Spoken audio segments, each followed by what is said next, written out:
Hey folks, recently some people said that they felt that I was minimizing the danger that I have been in over the past couple of months of civil unrest here in the Cusco area of Peru. And so I did make this video to show you the reality of one of the really dangerous circumstances I have faced. So, Peru's civil unrest of the past 2 months has been framed for me personally with this horrible broken nail situation. No, I'm serious.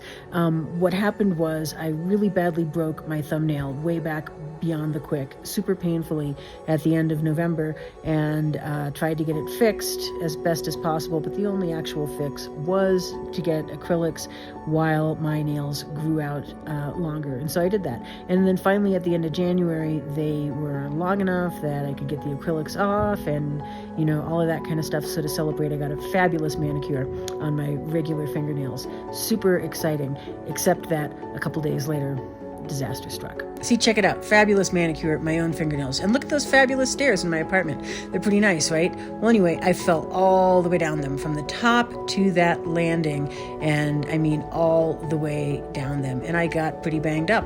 But luckily, nothing was broken other than my fingernails. Again, really badly, back past the quick in a number of places. So I had to wait it out, like several weeks of bed rest and that kind of thing until I could finally go back and actually get them fixed. And it turned out, lo and behold, acrylics again. Haha. Very funny.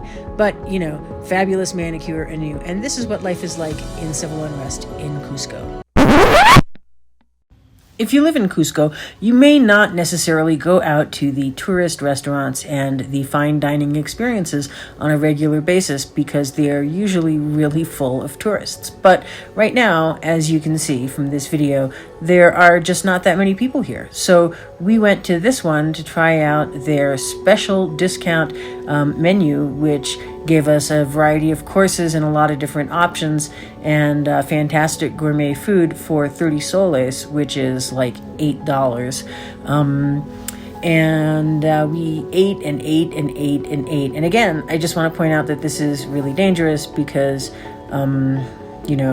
you can eat a lot of food and maybe you don't need to eat a whole lot of delicious gourmet food and, the risks of, anyway. But as you can see, it's really pretty empty.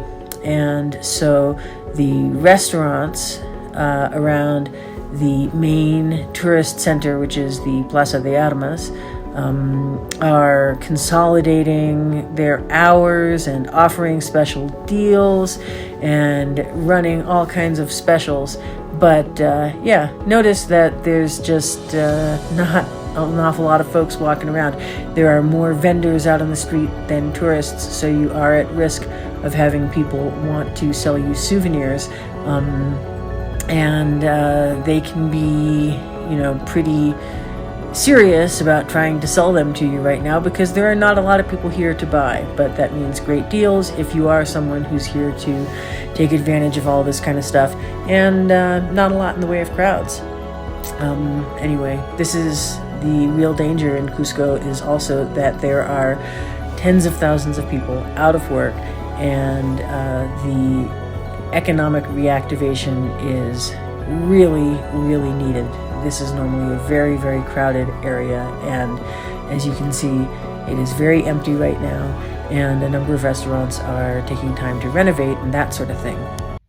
So anyway, I keep getting these questions from people who are apparently hearing that it's a war zone here. And, today I went for a manicure and went out for amazing food and walked around and all of that kind of thing. So, I didn't even hear a protest air horn.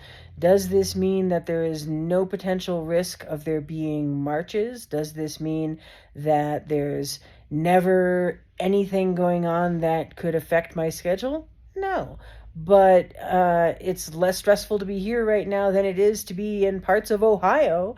It is less stressful to be here right now than a lot of places. And I mean, eggs are cheaper. And you know what? We even have regular delivery of our tanks of propane again. So, I'm not sure what the news is that people are getting that makes them think it's terrifying here right at the moment. Um, I'm not downplaying the danger in Cusco. I swear to God, I'm not. Like, seriously, this was my day today.